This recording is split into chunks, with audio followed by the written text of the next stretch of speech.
how can you say, yes, I'm depressed, angry, enraged, sad, whatever, and what is it that how am I needing to rise to this occasion? Because that's calling on the better angels, but the better Yeah. angels of ourselves, Mm. and that we all have that capacity. So it's really not a technique, it's a way of living life. Welcome to the Spiritual Artist Podcast. This is Chris Miller. I invite you to join me as I interview artists from a variety of disciplines. We'll share powerful stories and lessons learned while making their art.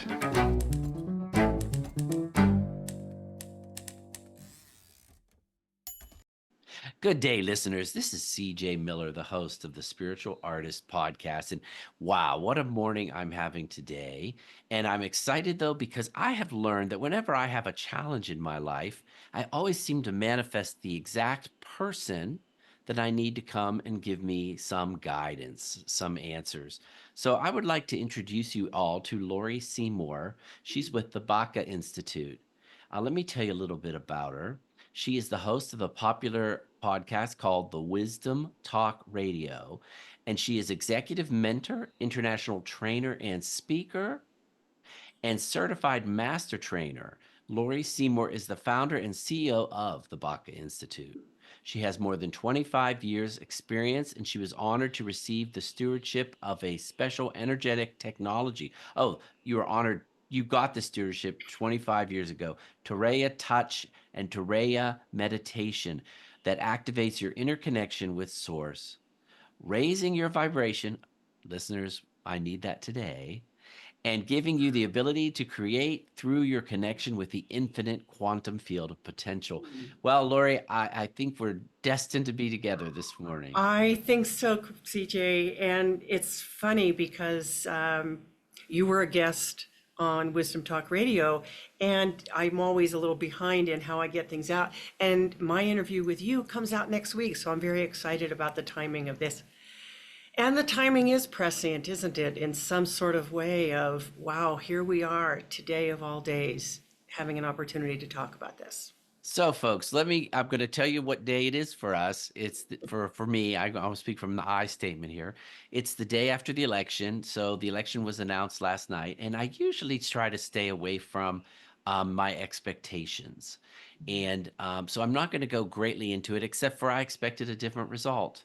And but what I have found is that there's always something to learn from life challenges. And I'm so thrilled to have Laurie here because I've talked to several of my friends who are feeling like their vibration is low. So, Laurie, tell me a little bit about what you do and why this is the perfect time to hear this lesson.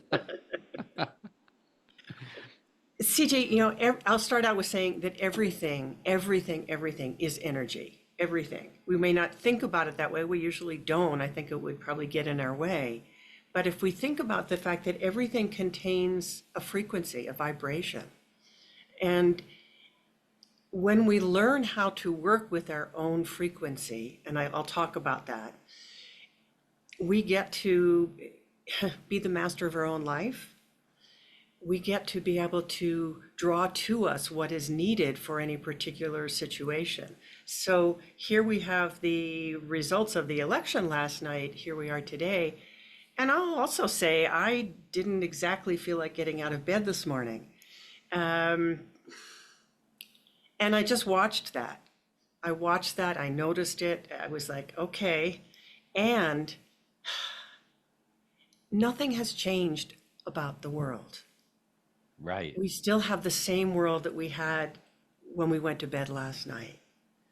We in ourselves have the responsibility, but certainly the opportunity to say, how do I want to respond to this?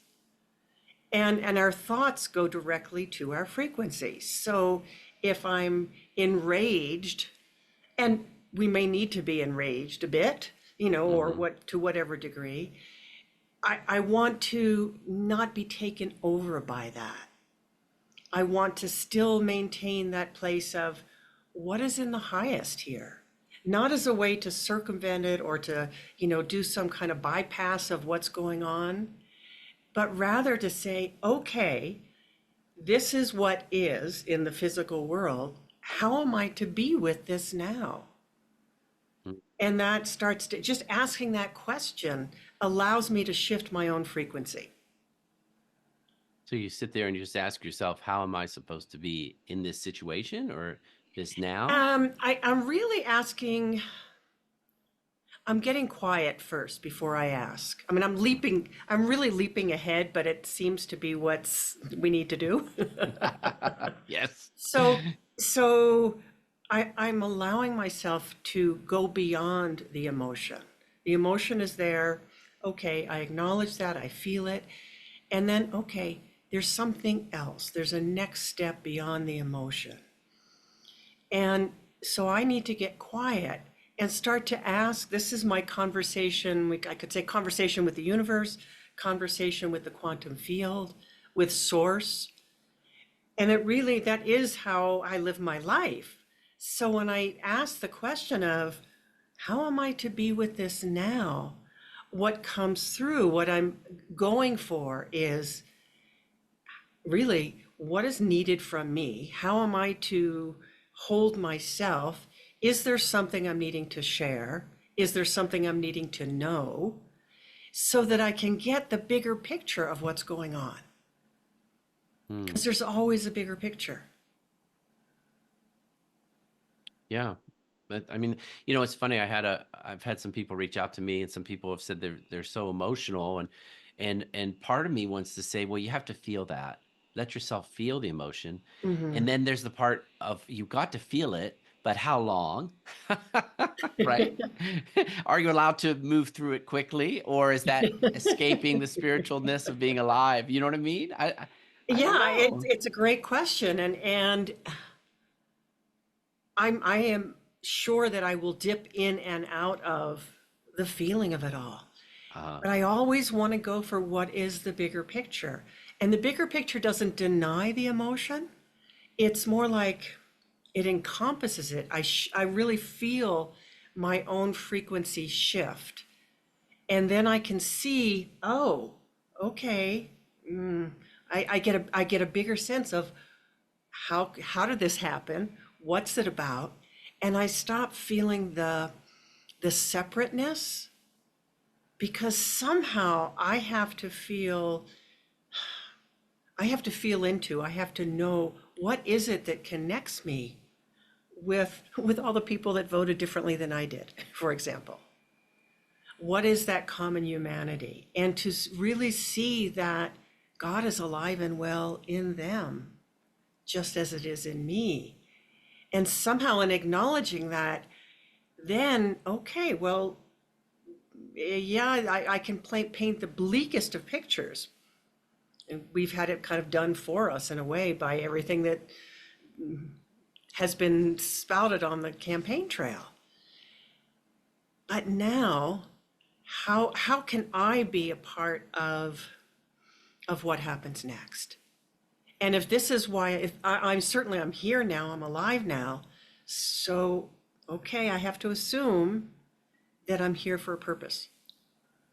And let me start getting some insight into that purpose. Maybe not today fully, probably not, but in the coming days, be open for that.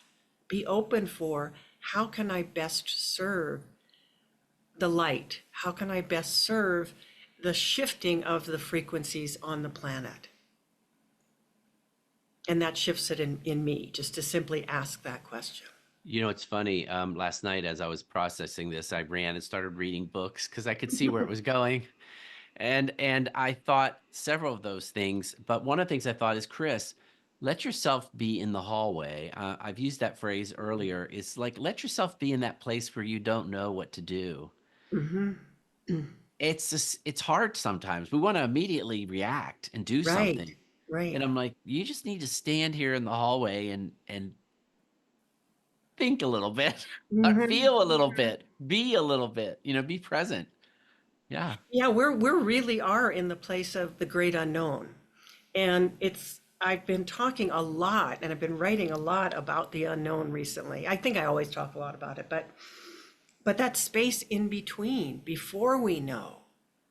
And so if we rush into, okay, I'm gonna, get out there and do this and that and the other, I'm gonna say to myself, wait a minute, hold on. And I love you. I love that phrase. I'm just gonna spend some time in the hallway. And it really is. It's like it's that space before you cross the next threshold and get to start to see what is emerging, what is unfolding. Because if I just realized that if we carry the picture of what was created for us, of what was told to us about, okay, this is what I'm going to do on day one, and it's going to be this way and that way. Yeah. I don't want to hold those pictures because that's not, to me, in the highest good. So even though that's what's been painted, that's what's been broadcast, I want to see, what picture do I need to hold? Right. Just Right. because we are all connected. So if everything is energy, that means that everything is connected in the universe. And our thoughts, our pictures, our interactions all are part of that quantum field. You know, it's so funny because I battled that right last night. Um, I do believe that we're all connected. It's core to how I pray. I Mm-hmm. believe that we're connected, and because we're connected, I can pray for your health because I am attached to you. But Mm-hmm. then I've also had people tell me that when life is challenging, spirit has you. And I'm like, oh, so are we not supposed to be concerned about the others, right? Just me. And there's a part of me that's like, yeah, spirit has had me in all sorts of challenging times. Mm-hmm. I know that spirit has brought forth wonderful things in during COVID. Mm. Spirit had me. But Yeah. how do we navigate the difference between the allness, the connection, and also the knowing that we are individual? Well, yes, spirit has you and spirit has everybody. So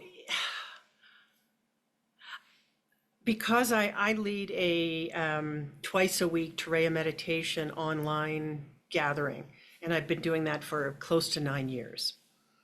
And sometimes somebody will come in and they'll say, oh, well, I spent the time praying for other people.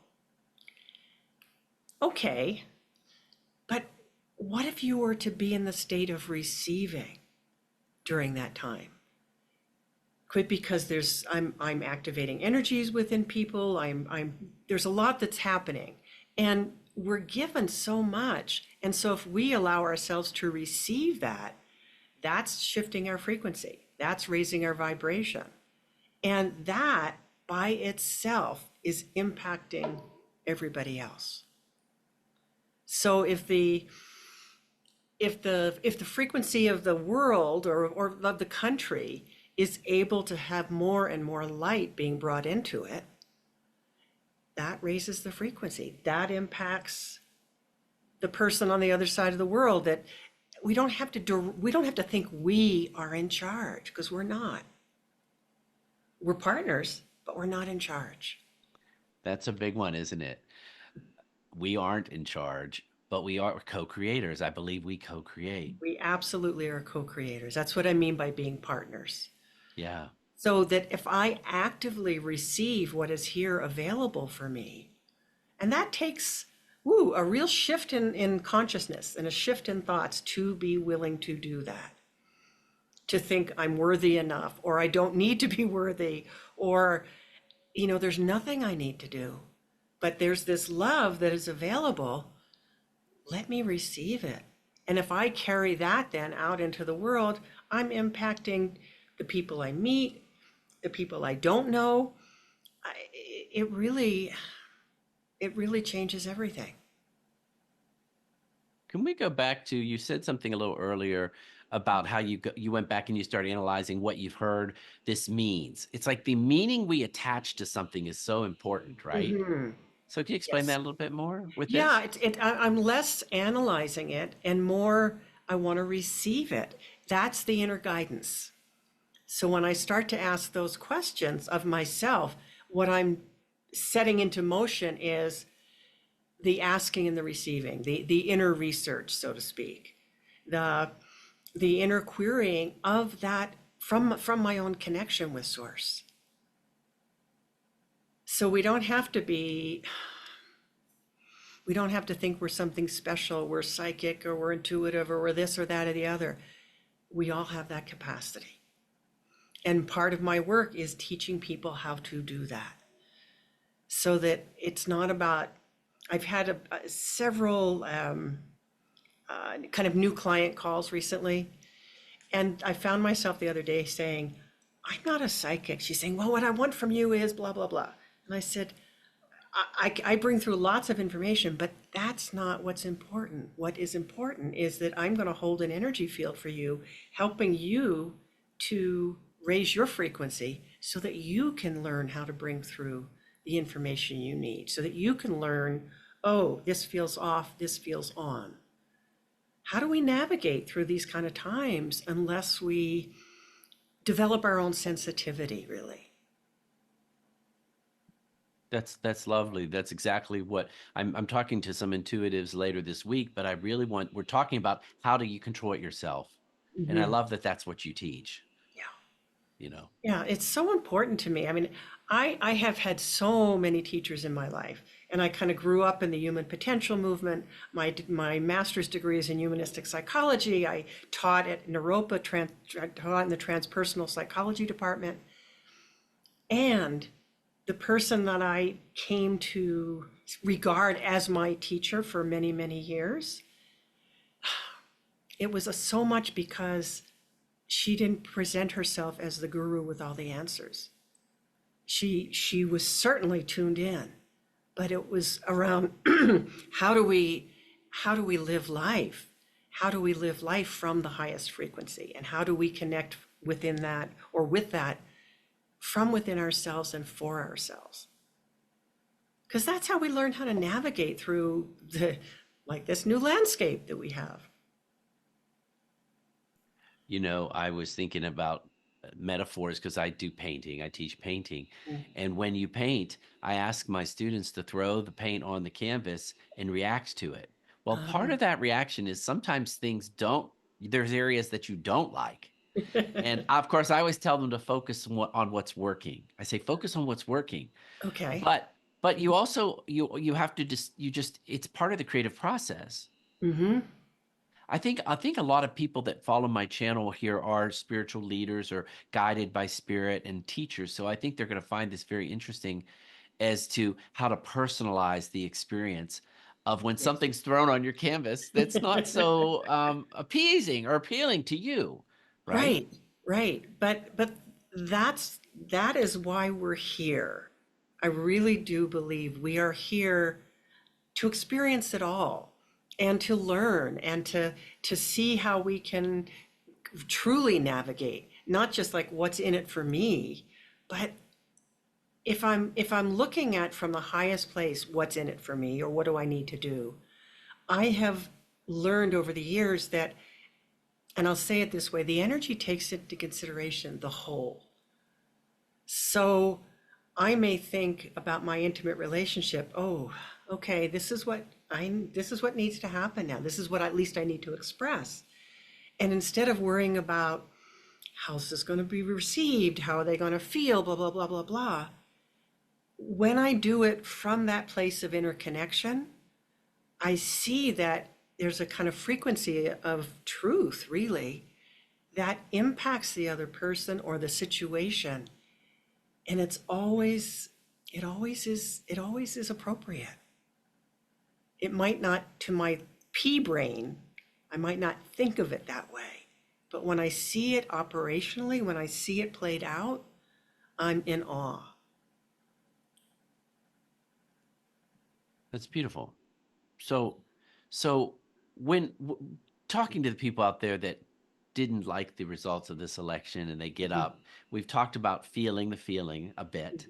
And then you talked about them asking, could you say that again? Asking them, what is it for mine to do? Or how is that? So you have to get quiet in order to receive something. If you're doing it from the place of, oh my God, this is terrible, what do I need to do now? what you're going to get is what you already know. You're going to receive from the place of, yeah, what your mind already knows, what our experience has told us. But I'm going into that, using your phrase, I want people to go into the hallway, into I don't know. So let me see, let me be open to what might be totally new or just to the side of what I thought I was supposed to do. And in that place, like, welcome truly that inner guidance, your inner guidance. I'm following my inner guidance this weekend, going off to Calgary, Alberta, and I'm going to be doing the first of what are called living room salons.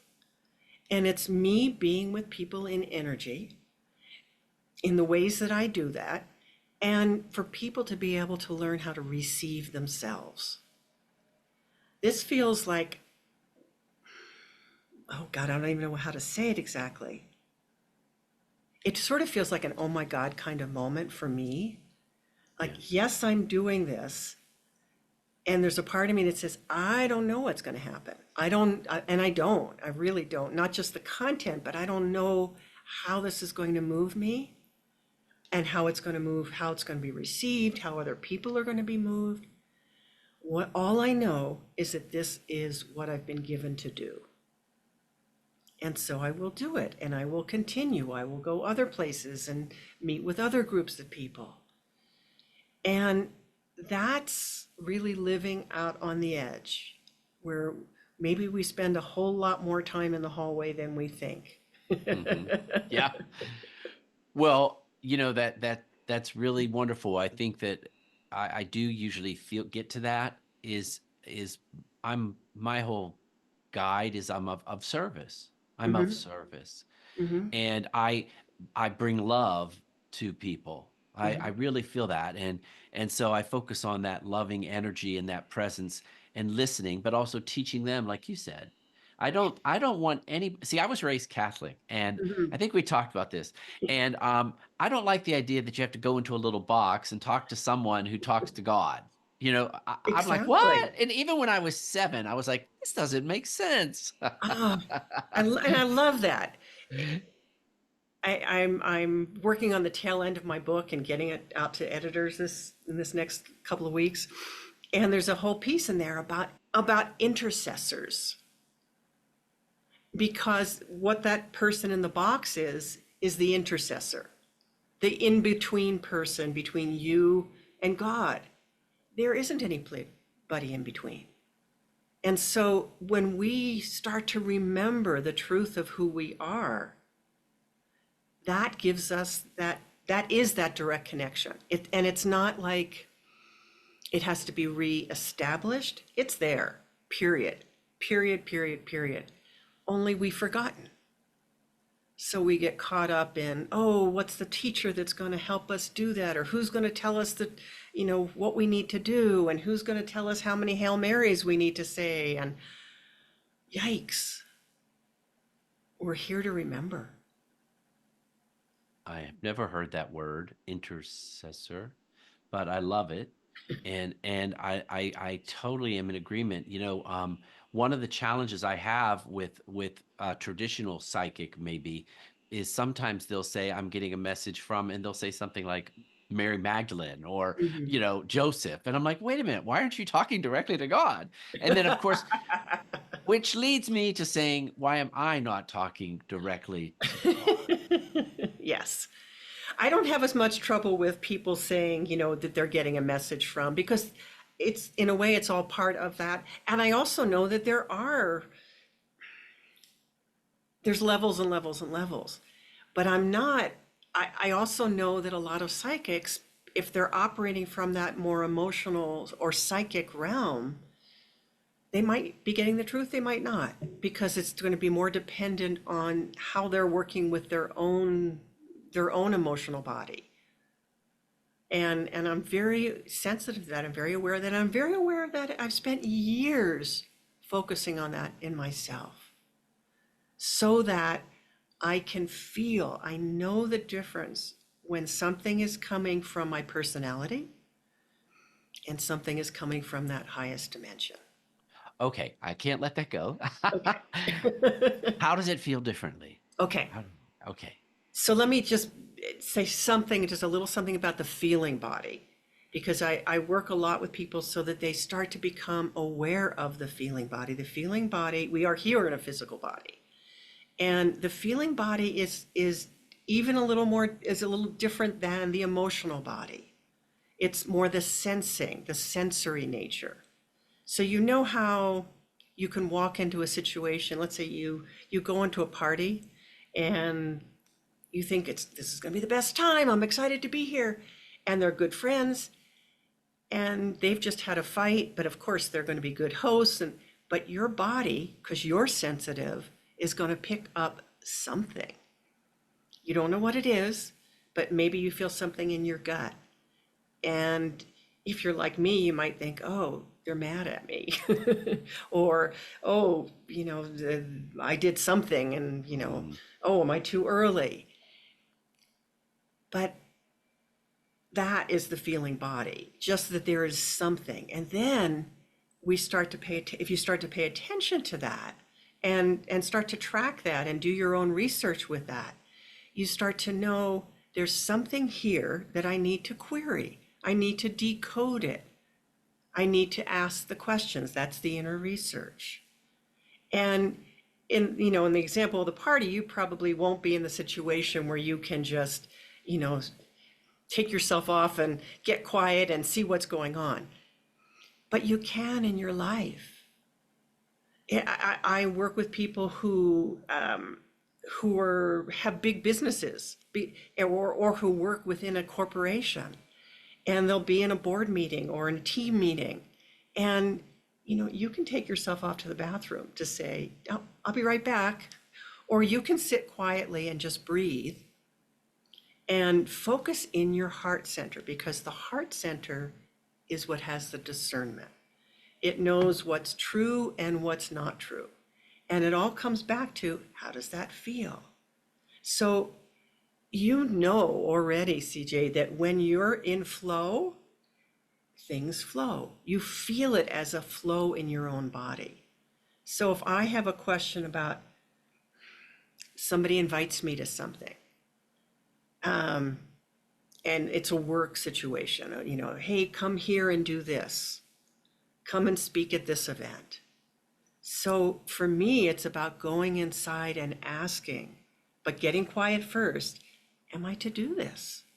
And then the first part of that process of discernment is, how does it feel in my body?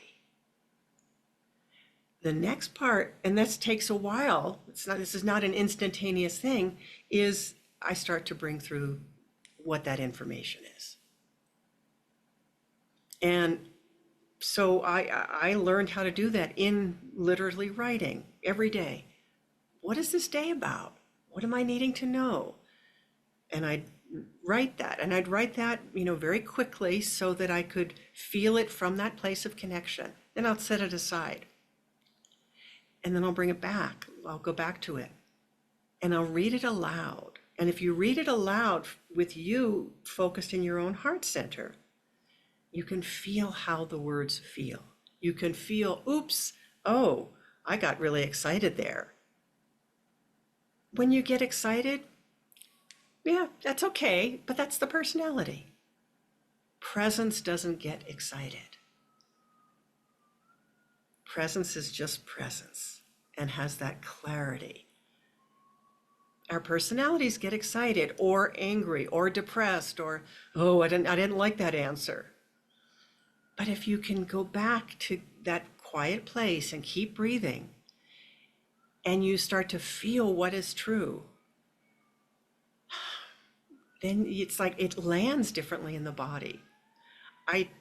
In a very personal statement, when I had to look at my first marriage, and we'd been married a very long time, I had a young daughter, and I knew there was something that I needed to, that I couldn't stay. But I was with it for a very long time. And there was a moment where I was started, not, there were many moments of me asking the questions about that. And when it landed in a way where I felt that flow and that clarity in my own body, I knew it was right to do. And so as I even spoke the words of that to my then husband, I felt the flow and the connection and the truth of it all. And so I didn't suffer with the doubt and what's it going to mean? And I knew that somehow, and I had to pay attention, I had to keep paying attention and keep asking the questions, but that somehow this was in the highest good. And I had to continue to pay attention to see what all the steps of that were. Do most of your questions have to be toward you, or can they be toward outer things? Oh, it can certainly be, what I can ask about this election, and what does this mean? What is this about? What am I needing to know about it? But I, I don't, I'm trying not to, I don't do that for other people. Sometimes things will come anyway, but that's co-opting that for them. And I want Right. people to learn how to do that for themselves. So I can be there around the frequency, but that's not the question you asked. But I can be there around the frequency, and are you in the right frequency to be speaking into this question? But certainly we can ask about, bigger situations and get the guidance around that. So it's okay if it's not the question I asked, because I'm interested. It's all very interesting. So so this is good. Um, so how did you learn this through your training, or you said it was in a previous relationship? Did you learn it in your training and then take it to your relationship, or did you learn it on your own, Um, or both? I, I take it into every relationship. I take it into every situation. So that was a big situation in my life. Um, but no, I learned it. I mean, my background is as a psychotherapist, so I have all of that background and training. And I always knew that there was something more. So even that was the first foray into what is out there? What is this more? And it didn't answer that. And I did it for quite a number of years. I taught, I had a private practice, but it was really in connecting with this teacher that I mentioned, that I referenced, that all started to shift and change and expand. And for me to have experiences in energy, where I remembered my own connection. And it's my own connection that I was never separate, but I thought I was. I thought I wasn't loved. But in remembering and coming to remember that connection, then, and then quantum physics came in as another piece. And I see how science speaks to this. But it's all around our connection. And it's that over the years, that all of that has come into being, into a foundation of wanting this to be there for everybody. Well, I think, well, there's so much you talked about here. So I love because I think psychotherapy, it's so much in your head, and what you're doing is you're bringing in the whole body. Mhm. It's a whole body intelligence, It's a right? whole body. It's what I call creative intelligence. Uh, And you do too, I as do I use that remember. word. It's my favorite word, creative intelligence. And to me, Yes. that is the whole, and that encompasses what we want to break apart as spiritual. And That's so a what separation too. it is separate, and it's separation, it's how, I went through the process last night when I was seeing the results of the election go a certain way. But it's what meaning I assign to that reality. And if the meaning is, oh, I'm isolated, or oh, I never pick the right guy, or you know what I mean, like whatever, Yes, yeah. or oh, I'm gonna be outcast, or or whatever meanings, and then I Mhm. have to go and examine those meanings, and that's a lot in the head. Right. I'm loving how you're talking about though you bringing in your whole body and your heart wisdom. Mhm. Mhm.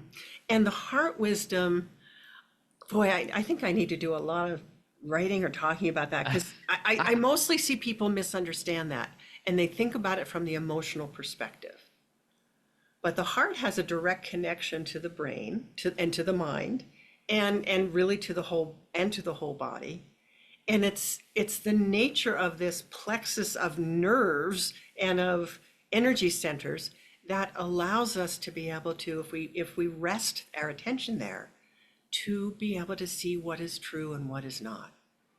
And so when I say the heart has discernment, it's around that. It's that when we go beyond the emotion, not to avoid it. It's like not, oh, I'm not, that's just suppressing it. I mean, I learned that back in my therapy days.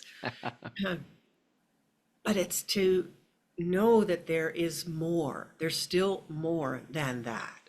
So there's the personalness with, oh my, my best friend died. I'm going to be sad and upset and miss her. And then I'm going to also be able to, oh, she's not even gone. I'm able to still connect with her. I'm able to still know that she is a part of my life. My personalness, my humanness is going to miss that, I can't go out with her on a Friday night. Right. And that bigger part of me, that is part of me, also has that connection alive and well. And it all comes back to, is my own connection with myself alive and well? And that's where healing takes place. And then we go beyond the healing. We go into those other dimensions that have to do with what people describe as, well, raising your consciousness. And really, what that means to me is raising your frequency. And that's letting more and more light into every cell in the body. Hmm. So what I've started playing around with, and it sounds similar, but um, I call it like stepping into love. So I feel love, Mm-hmm. and and I feel and visualize it, but I like you said, it's more than just that. Yeah. Radiating outward of me out to everything around me, Mm-hmm. and further and further. And so I'll say, if you have a problem, step into love, step into the feeling of love, the feeling Mm-hmm. space, what Mm-hmm. maybe the creative intelligence of the heart space, Mm-hmm. and you will be guided, you know? And that's true. That's good. I stumbled upon it. Well, but we don't have to work at it. At least that was my inclination to say when you were saying radiating it out. Yeah. I don't have to radiate it out. If I hold that in myself, if I am aware of my thoughts and I'm working with judgment and I'm, letting that go and I'm here in the present moment, feeling that connection within myself, I am radiating it. I don't have to work at it. That's a I good don't have to clarification. send it out. I'm a beginner. I don't think So, so. you don't think so, huh? I So don't. I feel like I see it, and then I carry it with me. Yeah. I try to carry it with me into situations and into the world, out into the Yes. world. Yes. So how are you a beginner, my dear? Maybe I just don't know the language of it. And I love exploring that, and I love Mhm. this whole technique that you're talking about. And we're running low on time, and I I know. really I think we could have a second. I know I like this. I like because I definitely see where we're going with this whole thing, and how you start at one place and you slowly shift your way through it. Mhm. And that's not to not honor the feelings. I want to tell the listeners you have to Right. honor the feeling. you know, But honoring them doesn't mean getting stuck in them. stuck in them. You don't spend, if it's getting to be, if you're hearing this 3 weeks later and you're still stuck in them, let's move beyond that. you And know, how can you hold both? It's not an either or. mm, How can you say, yes, I'm depressed, angry, enraged, sad, whatever, and what is it that how am I needing to rise to this occasion? Because that's calling on the better angels, but the better yeah. angels of ourselves, Mm, and that we all have that capacity. So it's really not a technique, it's a way of living life. that's, And that's how you're living your life, is what I'm hearing you say. I am. I will share with the listeners. It started in the art studio. Hmm. I learned to do it before the easel when I was painting. And then I started going, well, why am I just doing it in the art studio? Why don't I just do it when I go to lunch? Or why don't I just do it when I'm standing on a stage? I've actually been doing more and more public speaking, and I just step into it and I don't, you're right. I don't know what's going to happen. I don't know where it's going to go. It's like you leading that group, Yes, and I yes. have inspired stuff comes out. And, you And know, then you can go, wow, did I I, just say I know. It's like, who said? Did little Chris just say that? But yes, and so it's a practice, and to take it out into the world, right? that? And that's why I feel like it's so important not to separate and go off and go run to the top of the mountain. A big meditation is really important. Getting quiet is important so that we can connect. But to me, it's about in service of what is it that I then am here to create? What is it whether that's dinner that night, that's no smaller than a new program or a new painting or or how are you Or with your children, with your relationships? We get to create, in all of it is creative intelligence when we're connecting with source. mm, I love it. So, on that note, is there anything about this process? Because I love it. Is there anything about this process that you'd want to add that we didn't talk about, just to clarify for the listener, or do you feel like we got it? Whew, we've talked about a lot, and people might feel a little overwhelmed at this moment, maybe. I pulled all of this together into what I call the quantum connection process. Uh-huh. And I have a quiz on my website about your quantum connection style or your quantum connection archetype. Really, it's about how do you, what's your tendency your ways of creating in the world, of creating with this creative intelligence? How do you connect with the universe? How do you connect with source? If we want to make a quantum leap, what is a quantum leap but that stepping into the unknown? You can't track a quantum leap. You don't know all the steps of it, but you know the feeling of, how did I get here? Wow, that was something. That's the quantum leap. And if we can trust that we're built, not just we have the capacity, we are built to make quantum leaps. That really is the gift that the physicists have given us, is to start to understand what our relationship with source really means when we're looking at the quantum level. I love it. So, listeners, if you want to hear more of this interview with Laurie, in the comments section, I want you to say, bring her back, bring her back. And I think if I have enough comments in there, I might be able to urge her back onto the show to take this a little further. But in the meantime, it sounds like you can go to her website, right, Laurie, and they can Yes. get introduced. You're a teacher of this. Yes. And there's lots and lots and lots to read, lots that you can explore on my website. Just started a LinkedIn newsletter, so that's a new thing too. Oh, And I've never heard of those. I didn't know oh LinkedIn yeah, had. okay, I'll talk to you There you about go. that after. All right. Well, listeners, make sure you do that. Write that down in there in the comments. Follow this channel so you get more of these interviews. And I hope this helped you. I hope this helped you with today and with this is any issue. And it doesn't matter what side of any issue you're on. It just helps us be more human, I think, right? Yes. Oh, can I say one last thing, which is Yes. Chris's interview on Wisdom Talk Radio comes out next week, next Wednesday. So check it out. Oh, that'd be great. Lovely, lovely. Well, thanks again, Laurie. This was really fun, and it's just what I needed to hear today. Great. I'm glad. Thank you for having me on. You're welcome. Talk to you soon. Have a great day. And listeners, thank you for being a spiritual artist. Talk to you soon. Bye. Thanks again for listening to the Spiritual Artist Podcast. Whether you're watching this show on Apple Podcasts, Spotify, Google Play, or iHeartRadio, make sure you choose the subscribe button so that you will receive updates when new segments are released. Most importantly, be still, listen, and know that you are a spiritual artist.